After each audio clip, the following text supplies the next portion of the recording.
Materinya adalah manajemen aset desa.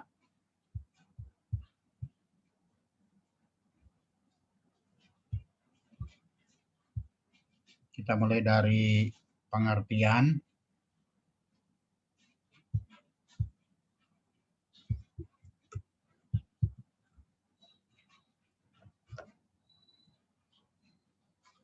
Aset desa adalah barang milik desa yang berasal dari kekayaan asli milik desa, dibeli atau diperoleh atas beban anggaran pendapatan dan belanja desa, atau perolehan hak lainnya yang sah. Artinya perolehan aset desa itu bukan hanya dibeli dari anggaran pendapatan belanja desa, tetapi juga bisa diperoleh dari hak lainnya.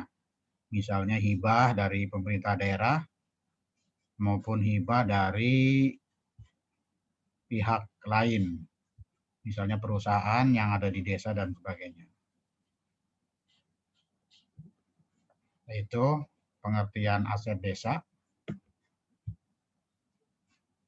Nah, kemudian bahwa aset desa itu harus dikelola atau yang disebut dalam materi yang sedang kita pahami adalah manajemen aset desa atau pengelolaan aset desa.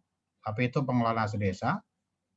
Yaitu rangkaian kegiatan mulai dari perencanaan, pengadaan, penggunaan, pemanfaatan, pengamanan, pemeliharaan, penghapusan, pemindahtanganan, penatausahaan, pelaporan, penilaian, pembinaan, pengawasan, dan pengendalian aset desa. Itu yang merupakan ruang lingkup dari pengelolaan aset desa. Itu selanjutnya asas pengelolaan aset desa atau prinsip-prinsip dalam mengelola aset desa. Yang pertama adalah ajas fungsional. Artinya adalah bahwa dengan ajas fungsional maka pengambilan keputusan dan pemecahan masalah di bidang pengelolaan barang milik desa dilaksanakan oleh fungsi masing-masing. Di sini ada 3 pihak yang termasuk dalam tim pengelolaan aset desa, itu kepala desa, sekretaris desa, dan kepala urusan yang bertugas untuk mengelola aset desa. Jadi ajas fungsional adalah di mana pengelolaan aset desa disesuaikan dengan fungsi masing-masing dari pejabat atau orang yang ditugaskan. Nah, di mana kepala desa tugasnya adalah melakukan pengambilan keputusan dan pemecahan masalah di bidang pengelolaan barang milik desa, dan kepala desa sebagai pemegang kekuasaan pengelolaan aset desa. Sekretaris desa sebagai pembantu pengelola aset desa, dan kepala urusan biasanya ditunjuk adalah kepala urusan umum selaku petugas atau pengurus aset desa sesuai dengan fungsi, wewenang, dan tanggung jawabnya masing-masing. Itu adalah yang dimaksud dengan ajas fungsional, ya, mempunyai fungsi masing-masing. Nah, kemudian yang kedua, ajas dalam pengelolaan aset desa itu yaitu ajas kepastian hukum. Artinya pengelolaan barang milik desa dilaksanakan berdasarkan hukum dan peraturan perundang-undangan. Jadi dalam mengelola aset desa, ya, itu harus ditetapkan ketentuan-ketentuannya yang tadi disebut dengan manajemen aset desa, yang dimulai dengan perencanaan sampai dengan pertanggungjawaban sampai dengan pembinaan. Nah, kemudian yang ketiga adalah ajas transparansi. Asas transparansi yaitu penyelenggaraan pengelolaan aset desa dilaksanakan dengan transparan terhadap hak masyarakat dalam memperoleh informasi yang benar. Jadi bagi masyarakat yang ingin mengetahui berapa aset-aset desa yang ada di suatu desa, maka wajib pemerintah desa, pengelola aset desa wajib memberikan informasi sesuai dengan kondisi yang real yang ada di desa. Nah, kemudian selanjutnya dalam pengelolaan aset desa adalah azas keterbukaan. Apa itu azas keterbukaan? Adalah azas yang membuka diri terhadap hak masyarakat untuk memperoleh informasi yang benar, jujur, dan tidak diskriminatif tentang penyelenggaraan pemerintahan desa dengan tetap memperhatikan perlindungan atas hak asasi pribadi, golongan, dan kerahasiaan. Itu, jadi secara sederhana bisa dikatakan bahwa dalam pengelolaan aset desa, masyarakat berhak mengetahui. Nah, kemudian yang selanjutnya, asas pengelolaan aset desa adalah azas efisiensi, artinya pengelolaan barang milik desa diarahkan agar barang milik desa digunakan sesuai dengan batas-batas standar kebutuhan yang diperlukan dalam rangka menunjang penyelenggaraan tugas pokok dan fungsi pemerintahan secara optimal. Itu jadi termasuk dalam perencanaan juga pembelian barang itu harus disesuaikan dengan kebutuhan dan prioritas yang ada di desa, termasuk juga dalam penggunaannya. Nah, kemudian setelah azas efisiensi adalah azas akuntabilitas, yaitu setiap kegiatan pengelolaan barang milik desa harus dapat dipertanggungjawabkan kepada masyarakat desa. Itu karena itu aset desa adalah merupakan bagian dari laporan pertanggungjawaban kepala desa baik pada akhir tahun maupun akhir masa jabatan. Karena aset desa apabila dirupiahkan itu mempunyai nilai rupiah yang sama dengan anggaran begitu, sehingga penjualan aset desa itu ya dapat menghasilkan pendapatan asli desa. Maka itu merupakan bagian dari pertanggungjawaban kepala desa. Nah, kemudian selanjutnya adalah azas kepastian nilai, yaitu pengelolaan barang milik desa didukung oleh adanya ketepatan jumlah dan nilai barang dalam rangka optimalisasi pemanfaatan dan pemindahtanganan barang milik desa serta penyusunan neraca pemerintah desa. Jadi nilainya harus jelas begitu. Jadi masalah nilai dikaitkan dengan nilai rupiah. Biasanya sifat barang ya, apabila ada juga barang yang apabila lebih lama itu lebih berkurang nilainya. Tetapi juga ada barang yang makin lama nilainya makin tinggi, seperti halnya bangun tanah ya. Seperti aset tanah desa begitu. Makin lama nilainya makin tinggi. Nah, itu azas pengelolaan keuangan, azas pengelolaan aset desa. Ya, sekali lagi, azas pengelolaan aset desa adalah azas fungsional, azas kepastian hukum, azas transparansi, azas keterbukaan, azas efisiensi, azas akuntabilitas, azas kepastian nilai. Nah, selanjutnya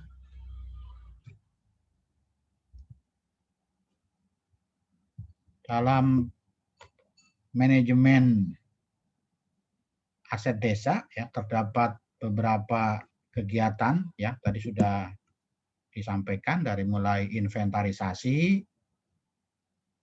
Berarti inventarisasi adalah kegiatan untuk mengidentifikasi, mencatat aset desa yang sudah ada. Kemudian pengelolaan dan azas pemanfaatan atau tujuan. Nah, inventarisasi beberapa kegiatan yang dilaksanakan adalah melakukan pendataan. Ya, pendataan aset desa, baik aset desa yang ada di dalam kantor desa, bangunan, mebeler, alat-alat kantor gitu, maupun aset desa yang ada di luar kantor, ya bangunan milik desa, ya jalan, jembatan, bangunan-bangunan yang sudah merupakan aset desa. Misalnya kalau ada bangunan sekolah ya, pendidikan anak usia dini.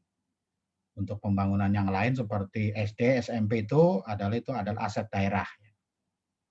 Itu pendataan, kemudian setelah didata kemudian dicatat ya, melakukan pencatatan, kemudian dilakukan pelaporan. Pelaporan ini tadi sudah saya sampaikan, ini agar bisa menjadi bahan laporan pertanggungjawaban pada akhir tahun dan akhir masa jabatan. Nah, kemudian kegiatan pengelolaan ya, ini dimulai dari perencanaan sampai dengan pengendalian. Perencanaan itu adalah untuk menyusun kebutuhan ya, berapa aset desa ya, bangunan, kebutuhan-kebutuhan yang diperlukan ya selama 6 tahun ya, 1 kali masa jabatan kepala desa yang nanti disusun menjadi rencana pembangunan jangka menengah desa. Kemudian di breakdown menjadi rencana pembangunan, rencana kerja pemerintah desa 1 tahun.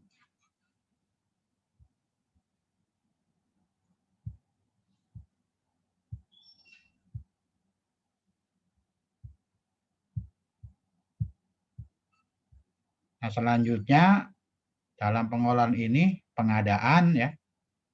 Pengadaan itu adalah kegiatan untuk melakukan pembelian ya, pembelian atau pembangunan.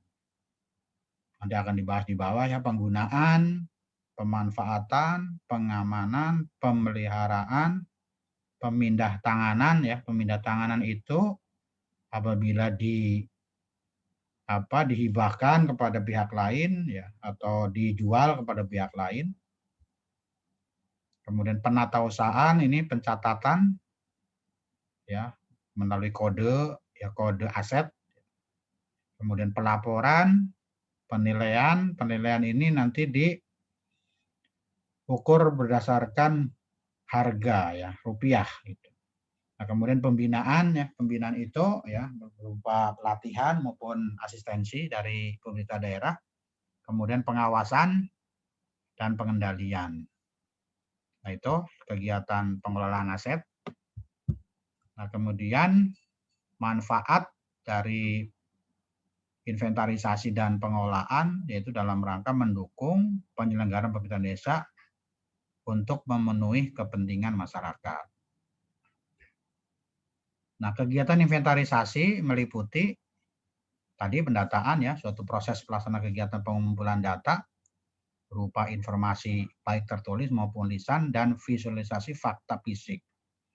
Nah, di beberapa desa dalam pendataan ini juga banyak terjadi ya kasus ya, masalah terutama misalnya dalam kepemilikan tanah desa ya. Ada yang mengklaim punya pribadi maupun masuk dalam apakah ini milik desa atau milik pribadi. Nah, kemudian setelah didata, dicatat ya kegiatan atau proses pendokumentasian suatu aktivitas pendataan aset dalam bentuk tulisan. Nah, kemudian pelaporan itu adalah penyajian keterangan berupa informasi terkait dengan keadaan objektif aset desa. Itu inventarisasi. Kemudian pengelolaan dari kegiatan pertama adalah perencanaan tahapan kegiatan secara sistematis untuk merumuskan berbagai rincian kebutuhan barang milik desa. Dilakukan dalam dokumen rencana pembangunan jangka menengah desa selama 1 kali masa jabatan kepala desa. Yang sekarang masa jabatan kepala desa adalah 6 tahun. Kemudian RKPDes, rencana kerja pemerintah desa, ini rencana 1 tahun, breakdown dari RPJMDes. Kemudian diimplementasikan ke dalam mata anggaran dalam dokumen anggaran pendapatan belanja desa. Ya, perencanaan aset desa ini meliputi 4 bidang ya, kegiatan bidang pemerintahan, bidang pembangunan, bidang pemberdayaan masyarakat, dan bidang kesejahteraan kemasyarakatan. Itu masuk dalam rencana-rencana kegiatan RPJMDes, RKPDes maupun anggaran pendapatan belanja desa atau APBDes. Nah, kemudian pengadaan adalah kegiatan untuk melakukan pemenuhan kebutuhan barang dalam rangka penyelenggaraan pemerintahan desa. Nah, ini dilakukan melalui pengadaan barang dan jasa di desa. Nah, kemudian penggunaan adalah kegiatan yang dilakukan oleh pengguna barang dalam menggunakan aset desa sesuai dengan tugas dan fungsi. Itu penggunaan. Nah, penggunaan dilakukan untuk mendukung penyelenggaraan pemerintahan desa, ditetapkan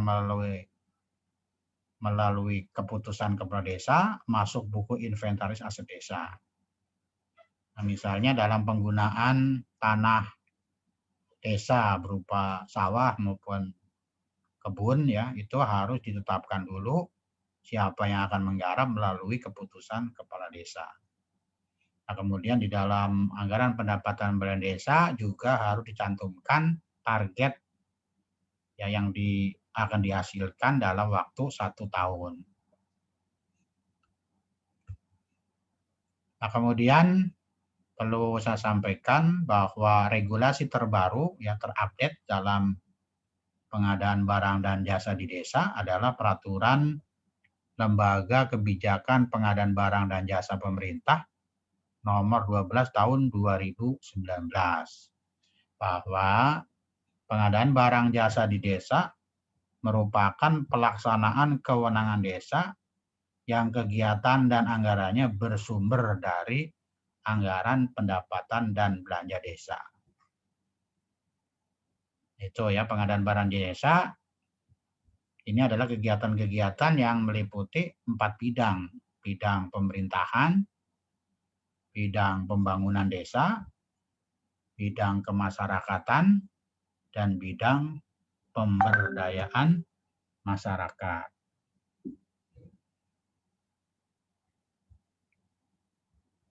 Nah, selanjutnya terdapat prinsip-prinsip dalam pengadaan barang dan jasa di desa.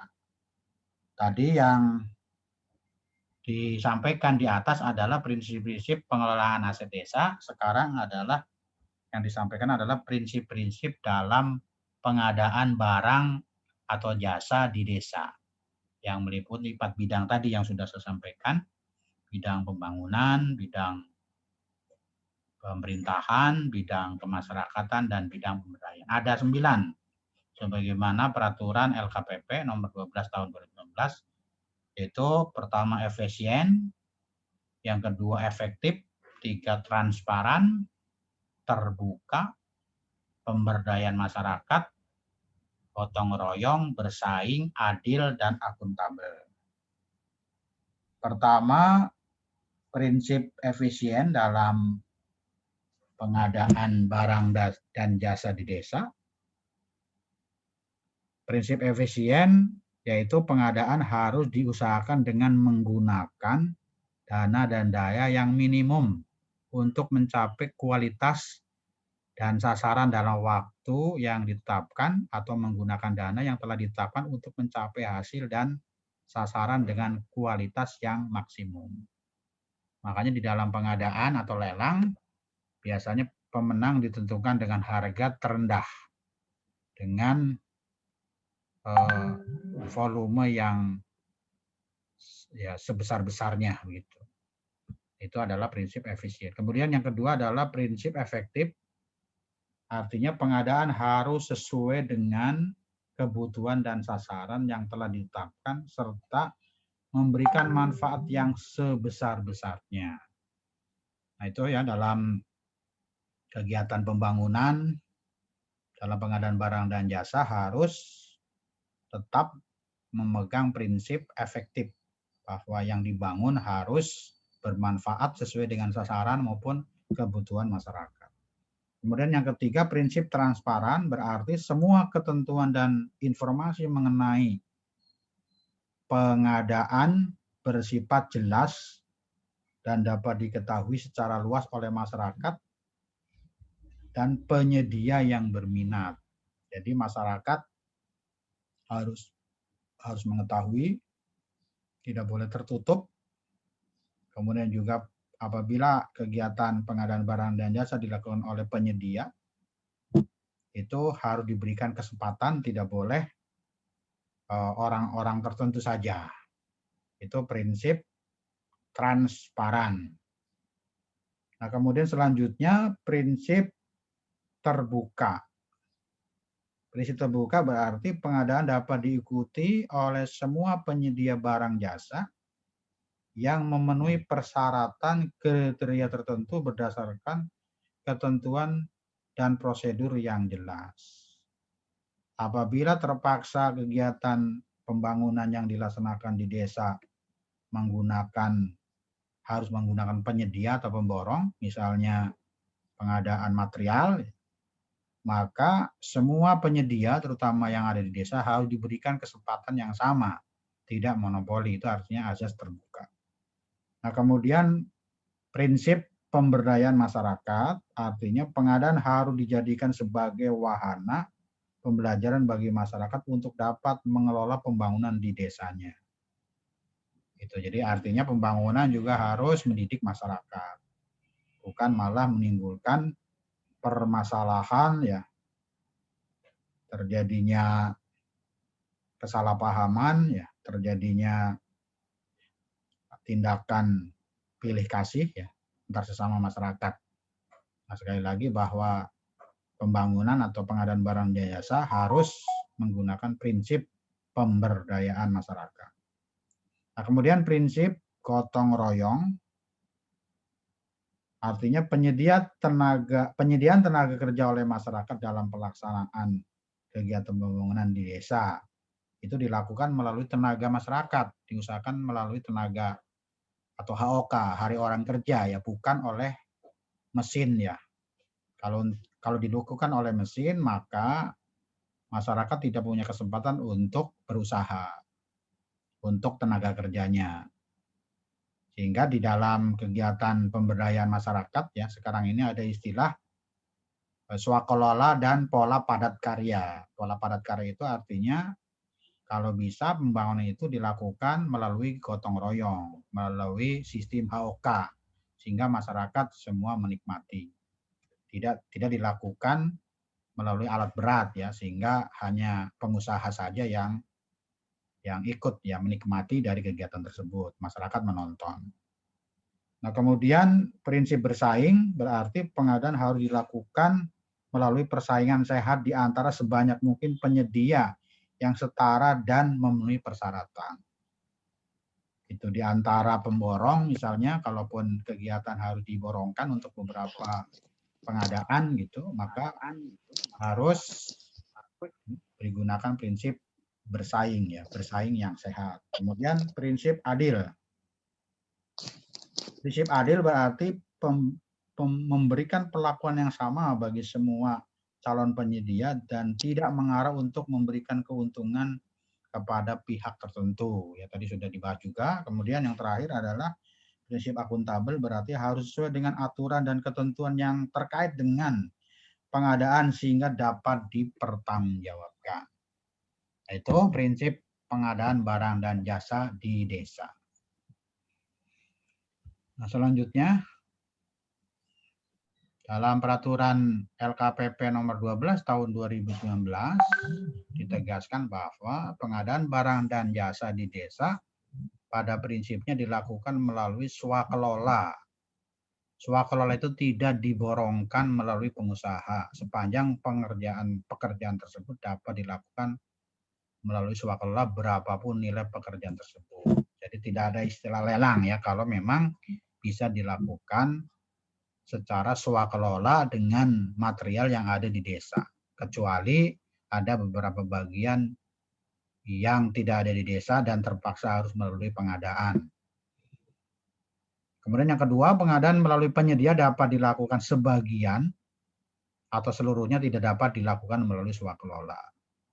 Jadi hanya kegiatan tertentu saja, ya, misalnya pengadaan material semen, pengadaan material besi, pengadaan batu, misalnya itu bisa dilakukan secara swakelola, berarti itu bisa digotong royongkan. Itu. Jadi prinsipnya kegiatan yang tidak dapat dilakukan swakelola itu bisa melalui penyedia. Nah, selanjutnya dalam ketentuan Peraturan LKPP nomor 12 tahun 2019 ditentukan bahwa pengadaan melalui penyedia sampai dengan 10 juta itu bisa dilakukan dengan pembelian langsung.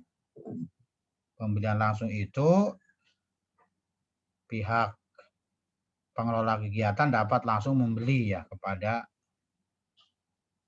penyedia ya, toko maupun perorangan.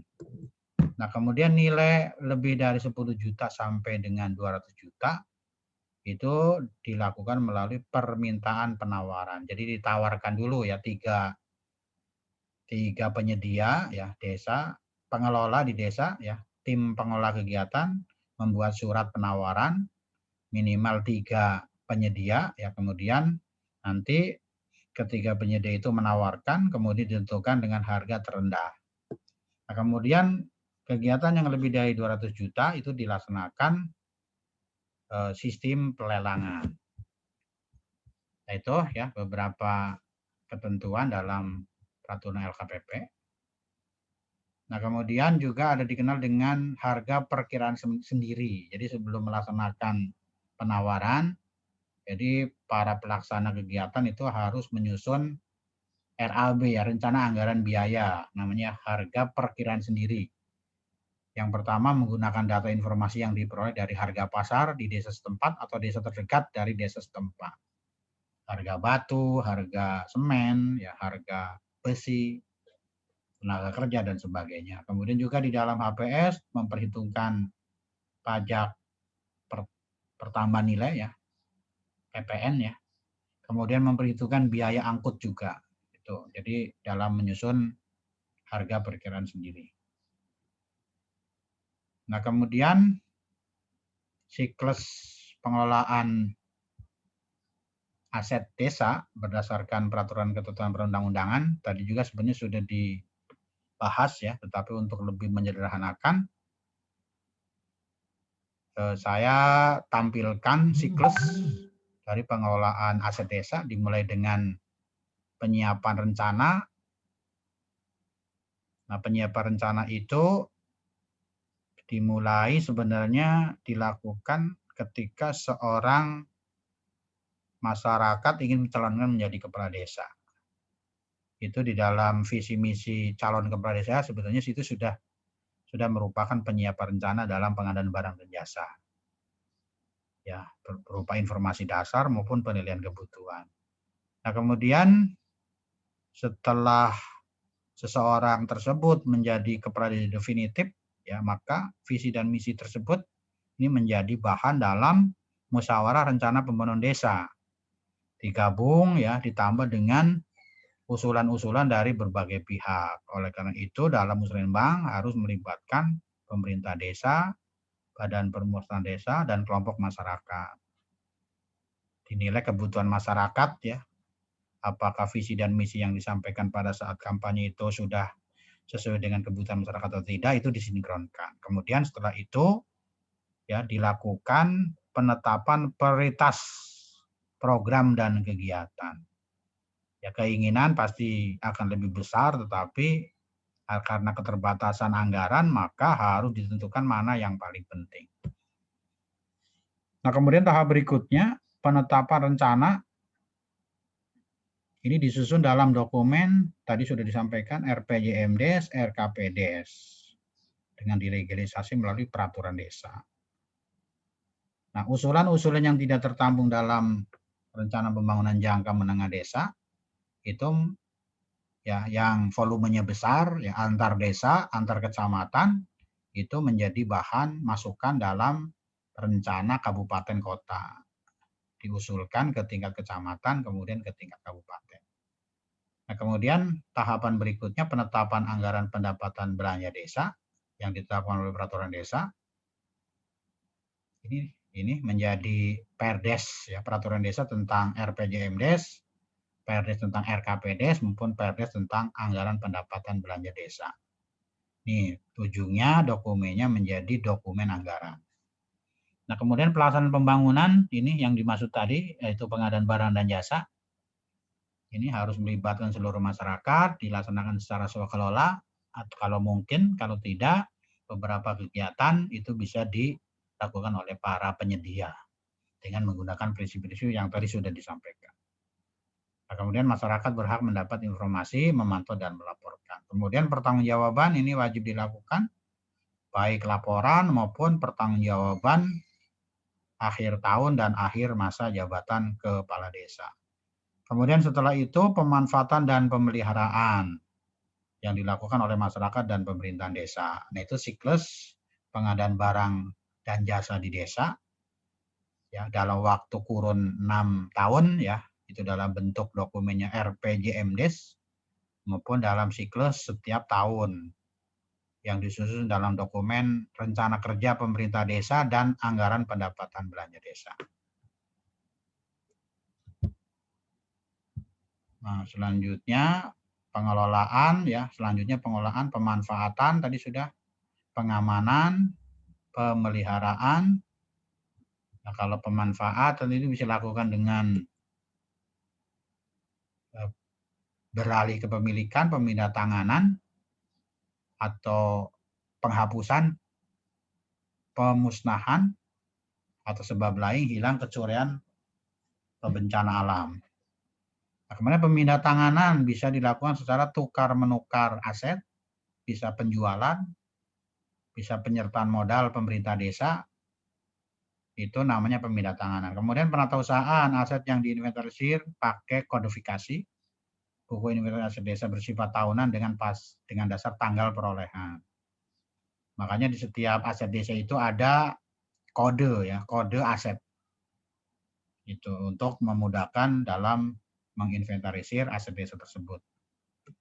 Nah, kemudian pelaporan, penilaian, pembinaan. Ini tadi sudah dibahas. Kemudian pengawasan, pengendalian, itu sampai dengan pengendalian ya, sehingga dengan adanya manajemen aset desa ini semua barang yang dimulai dari perencanaan sampai dengan pengendalian itu bisa dikelola dengan baik. Nah, sehingga manfaat aset desa digunakan untuk mendukung terselenggaranya pelaksanaan kegiatan pemerintahan dalam mewujudkan visi dan misinya. Karena kita tahu dalam kondisi real pangan banyak aset-aset desa yang tidak jelas ya. Begitu kepala desanya berhenti, asetnya tidak ada. Ini juga permasalahan besarnya. Oleh karena itu di dalam Undang-Undang 2014 ditindaklanjuti dengan peraturan menteri dan pengadaan barang dan jasa, maka ini aspek pengelolaan aset desa menjadi prioritas yang harus dilakukan. Nah, kemudian contoh aset ya, ada namanya aset lancar. Ini contohnya, misalnya aset lancar adalah aset yang mudah dikonversikan menjadi kas atau uang tunai ya.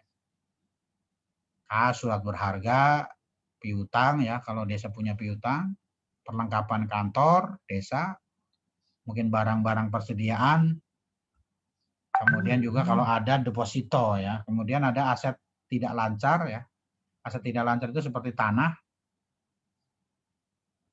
kemudian bangunan kantor desa, maupun bangunan jembatan, jalan, gedung ya, yang merupakan aset desa.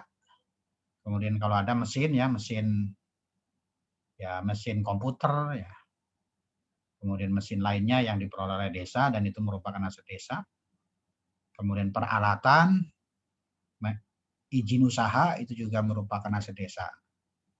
Nah, kemudian terakhir ini ada potensi atau titik rawan yang biasanya terjadi dalam pengelolaan aset dari perencanaan, dari pelaksanaan, dari pengadaan, dari pertanggungjawaban, sebagaimana analisa KPK ya.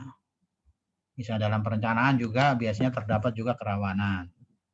Itu silakan dibaca ya, misalnya penggunaan perencana pengadaan aset desa itu hanya merupakan keinginan seseorang atau kelompok tertentu.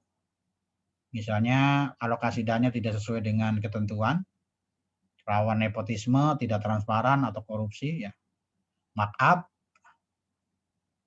tidak dilakukan dengan swakelola atau monopoli dilakukan oleh sendiri, tidak dilakukan atau tidak memberikan kesempatan kepada pengusaha. Kemudian rekayasa dan sebagainya ya. Formalitas dalam laporan atau rapatnya hanya itu saja yang hadir dan sebagainya, sehingga ini sudah dipetakan oleh Komisi Pemberantasan Korupsi ya, potensi atau titik rawan yang terjadi dalam pengelolaan keuangan desa. Saya kira demikian untuk pembahasan dalam materi manajemen aset desa ya, dan ini waktunya sudah selesai, ini durasinya sudah 1 menit lagi. Sementara demikian ya, kita rehat sejenak untuk materi selanjutnya. Terima kasih.